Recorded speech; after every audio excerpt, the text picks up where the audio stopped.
अगला देखिए, question number 5 है, लोक तथा निजी प्रशासन को परिभाषित कीजिए। क्या आप सोचते हैं कि उदारीकरण, निजीकरण एवं वैश्वीकरण के युग में लोक तथा निजी संगठनों की दूरी शनि शनि लुप्त होती जा रही है? विवेचना कीजिए। Define public and private administrations. Do you think the gap between public and private organizations is gradually disappearing in the era of LPG? Discuss. तो फ्रेंड्स, ये प्रश्न आप देखें, सिलेबस में टॉपिक है लोक प्रशासन तथा निजी प्रशासन। वहां से जुड़ा हुआ प्रश्न है, पूछा गया है एलपीजी का प्रभाव। बेसिकली दो पार्ट हैं प्रश्न के। फर्स्ट पार्ट है कि लोक प्रशासन तथा निजी प्रशासन को परिभाषित करना है, तो हमें दिखा देना है सबसे पहले कि प्रशासन क्या होता है। विशिष्ट उद्देश्य की प्राप्ति हेतु किया गया सामूहिक प्रयास, और फिर उद्देश्य अलग अलग होते हैं, तो उस आधार पर प्रशासन को हम दो अंगों में तोड़ते हैं, लोक प्रशासन, निजी प्रशासन। तो आपको इसकी चर्चा करनी है, एक दो विद्वानों के अनुसार डेफिनेशन दे देनी है लोक प्रशासन, निजी प्रशासन की। क्या समानताएं असमानताएं हैं लोक और निजी में परंपरागत रूप से, थोड़ा सा वो दिखाना है आपको। और तब फिर सेकेंड पार्ट है प्रश्न का कि क्या आप सोचते हैं कि एलपीजी की नीतियों के संदर्भ में इनकी दूरी घट रही है या ये नजदीक हो रहे हैं। मतलब पार्ट सेकेंड में एलपीजी का प्रभाव दिखाना है।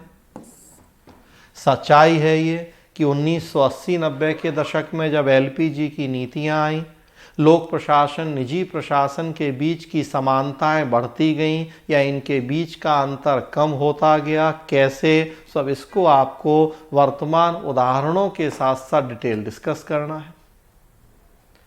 तो फर्स्ट पार्ट में प्रशासन का अर्थ, लोक और निजी प्रशासन का अर्थ, लोक और निजी प्रशासन की परंपरागत समानताएं और असमानताएं, इतना फर्स्ट पार्ट।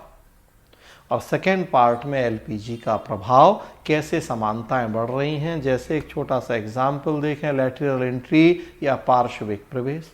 निजी क्षेत्र के ख्याति प्राप्त व्यक्तियों को सरकार लोक प्रशासन में शामिल कर रही है। अगर निजी प्रशासन के लोग लोक प्रशासन में आएंगे, इसका मतलब ये कि कहीं ना कहीं एक दूसरे के नज़दीक आ रहे हैं।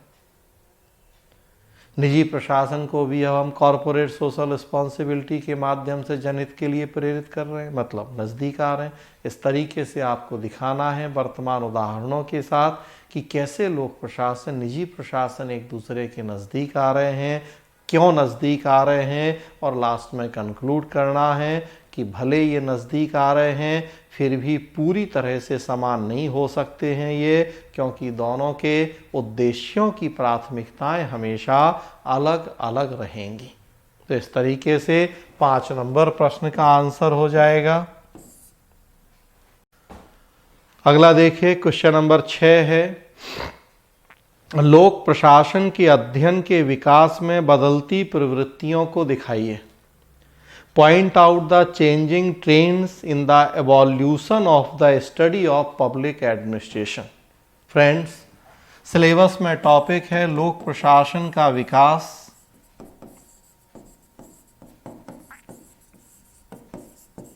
वहां से जुड़ा हुआ प्रश्न है। सीधे शब्दों में कहा जाए तो हमें पूरे लोक प्रशासन के विकास की चर्चा करनी है इस प्रश्न के आंसर में। लोक प्रशासन के अध्ययन के विकास में बदलती प्रवृत्तियां, चेंजिंग जो ट्रेंड्स, वो दिखाने हैं। तो 6 चरणों में हम लोक प्रशासन के विकास की चर्चा करते हैं। एक एक करके आपको पूरे 6 चरण डिस्कस करने हैं। क्या चेंज हुए प्रवृत्तियों के, अपने आप आ जाएंगे उन 6 चरणों में।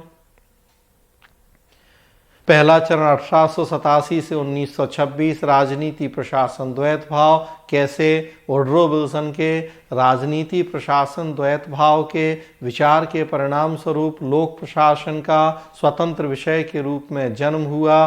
फिर Frank Goodnow, F.W. Taylor, Weber, L.D. White ने कैसे द्वैत भाव को सपोर्ट किया, हम दिखा दें। और उसी तरह से एक एक करके पूरे 6 चरणों की चर्चा कर लें। द्वितीय चरण सिद्धांतों का स्वर्णकाल, तृतीय चरण सिद्धांतों को चुनौती, चौथा चरण अस्तित्व का संकट, पांचवा चरण मूल्य उन्मुखता का काल, छठा चरण LPG का प्रभाव। हम दिखा दें कि कैसे प्रवृत्तियां बदलती रहीं। और लास्ट में हम कंक्लूड करें कि 125 साल के आसपास लोक प्रशासन हो गया है, 130 साल के आसपास अब काफ़ी विकसित अवस्था में लोक प्रशासन है, नित नई ऊंचाइयां छू रहा है। हर 20 साल में हम एक मिन्नोब्रुक सम्मेलन कर रहे हैं, जिसके माध्यम से लोक प्रशासन को समय और परिस्थिति के अनुरूप अप टू डेट बना रहे हैं, ताकि ये अपनी भूमिका का ज़्यादा बेहतर ढंग से निर्वहन कर सके।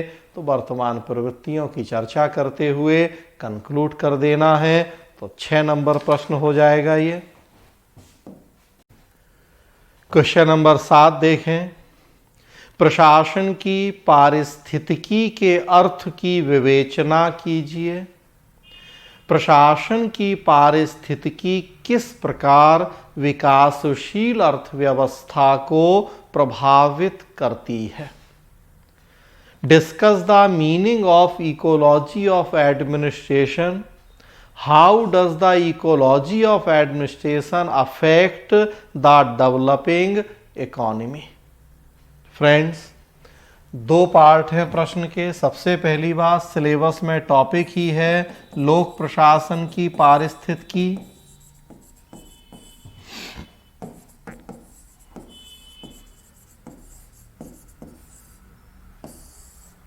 लोक प्रशासन की पारिस्थितिकी, इससे जुड़ा हुआ प्रश्न है।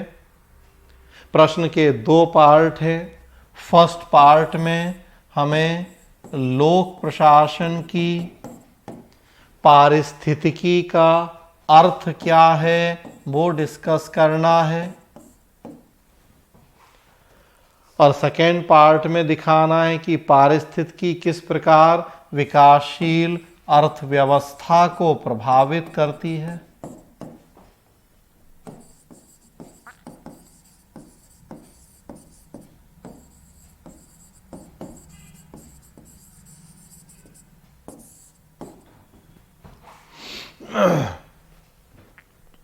तो फर्स्ट पार्ट हम दिखाएं इकोलॉजिकल अप्रोच या पारिस्थितिक दृष्टिकोण। पारिस्थितिक दृष्टिकोण जो कहता है कि प्रशासन अपनी परिस्थितियों से प्रभावित होता है और उन्हें प्रभावित करता भी है। अगर परिस्थितियां बदल जाएं तो प्रशासन का बदलना जरूरी है। विकसित देशों की परिस्थितियां दूसरी हैं तो प्रशासन का स्वरूप दूसरा होता है। विकासशील देशों की परिस्थितियां दूसरी हैं तो प्रशासन का स्वरूप दूसरा है। उसमें भी फिर हम दिखाएं कि परिस्थिति में क्या क्या बातें शामिल की गई हैं। तो सामाजिक परिस्थिति, आर्थिक परिस्थिति, राजनीतिक परिस्थिति, धार्मिक सांस्कृतिक परिस्थिति, भौगोलिक परिस्थिति, हम इन सारी परिस्थितियों की चर्चा करें। F.W. रिक्स का योगदान हम थोड़ा सा दिखाएं। सबसे महत्वपूर्ण विचार F.W. रिक्स के ही हैं पारिस्थितिक दृष्टिकोण के संदर्भ में। विकासशील देशों की परिस्थिति का उन्होंने अध्ययन किया और फिर अपने प्रिज्मीय समाज प्रतिमान का प्रतिपादन किया। तो जो फर्स्ट पार्ट है प्रश्न का, हमें उन सब की चर्चा करनी है, और सेकेंड पार्ट में अब उन परिस्थितियों का क्या प्रभाव है विकासशील अर्थव्यवस्था के ऊपर वो दिखाना है। तो फर्स्ट पार्ट में तो हमने दिखा दिया परिस्थितियां क्या हैं, क्या मतलब है, कौन कौन सी परिस्थितियां हैं। सेकेंड पार्ट में हमें उन परिस्थितियों का विकासशील अर्थव्यवस्था पर प्रभाव दिखाना है। हमारे देश में गरीबी बहुत ज़्यादा है, बेरोजगारी बहुत ज़्यादा है, भूखमरी, अशिक्षा, तो देखिए उससे हमारी अर्थव्यवस्था पे कितना ज़्यादा प्रेशर है। 140 करोड़ के आसपास आबादी है, सरकार के सारे रिसोर्स, सारे संसाधन केवल आबादी को बिजली, पानी, खाना पीना, उसी सब जरूरतों को पूरा करने में खर्च हो जाते हैं और फिर भी कम पड़ जाते हैं। आए दिन आंदोलन होते हैं, उसमें जितना सारा वो हमारी अर्थव्यवस्था को नुकसान पहुंचा देते हैं। कभी रेल रोकेंगे, कभी बसें रोकेंगे, कभी रोड चक्का जाम करेंगे, कभी जो। तो विकासशील देशों की जो परिस्थिति है, कैसे वो यहाँ की इकोनॉमी को बड़ी मात्रा में प्रभावित करती है, हमें उसकी चर्चा करनी है सेकेंड पार्ट में। तो इस तरीके से 7 नंबर प्रश्न हो जाएगा ये। क्वेश्चन नंबर 8 देखें। अब हम बहुत से प्रशासनिक विज्ञानों के सम्मुख ना होकर केवल एक के हैं जो लोक तथा निजी मामलों में समान रूप से लागू किया जा सकता है। उर्विक, व्याख्या कीजिए। We are no longer confronted with several administrative sciences but with one which can be applied equally well to public and to private affairs. Urvik, explain. तो फ्रेंड्स, यहाँ लोक प्रशासन से जुड़े एक महत्वपूर्ण विद्वान लिंडल उर्विक का स्टेटमेंट लिखा है। हमें उस स्टेटमेंट को एक्सप्लेन करना है। सबसे पहले लिंडल उर्विक के बारे में आपको जानना और लिखना जरूरी है। लिंडल उर्विक लोक प्रशासन के विकास के द्वितीय चरण से जुड़े विद्वान हैं। द्वितीय चरण जिसका समय था 1927 से 37, 27 से 37। नाम था गोल्डन एरा ऑफ थ्योरीज या सिद्धांतों का स्वर्णकाल, बल्कि गोल्डन एरा ऑफ प्रिंसिपल्स कहा जाए थ्योरीज की जगह। फ्योल, गुलेक, उर्विक जैसे कई सारे विद्वान हुए जिन्होंने प्रशासन के सर्वव्यापी नियमों का प्रतिपादन किया। दावा किया कि उनके नियम सर्वव्यापी, हर जगह समान रूप से लागू होते हैं और उन्हीं सर्वव्यापी नियमों के परिणाम स्वरूप प्रशासन को विज्ञान की संज्ञा दिलाई जा सकी। और वही यहाँ प्रश्न में लिखा हुआ है। सर्वव्यापी नियम आए तो प्रशासन को विज्ञान की संज्ञा भी दिलाई गई और सर्वव्यापी नियमों के ही आने का परिणाम हुआ कि लोक प्रशासन तथा निजी प्रशासन को एक मान लिया गया या उन दोनों के बीच के अंतर को खारिज कर दिया गया। गोलिक, उर्विक जैसे विद्वानों का कहना था कि जब एक जैसे नियम दोनों तरह के प्रशासनों में लागू होते हैं, चाहे वो लोक हो या निजी, तो इसका मतलब है कि इन दोनों प्रशासनों में कोई बेसिक डिफरेंस विद्यमान नहीं है, दोनों एक ही है। तो मेनली वही स्टेटमेंट लिखा है कि अब हम बहुत से प्रशासनिक विज्ञानों के सम्मुख ना होकर केवल एक के हैं जो लोक तथा निजी मामलों में समान रूप से लागू किया जा सकता है। तो प्रशासन का विज्ञान और सर्वव्यापी नियमों की वजह से प्रशासन की एकता परवल लोक और निजी एक। तो आपको द्वितीय चरण को डिस्कस करना है, लिंडल उर्विक के योगदान को डिस्कस करना है।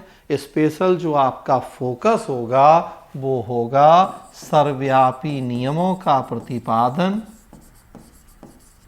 उनकी वजह से प्रशासन को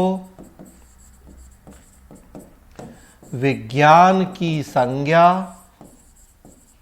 और उन्हीं सर्वव्यापी नियमों की वजह से प्रशासन की एकता पर बल, या दूसरे शब्दों में कहा जाए तो लोक प्रशासन और निजी प्रशासन के बीच का अंतर खारिज कर देना। तो इसी पे फोकस करते हुए आपको ये पूरा आंसर लिखना है।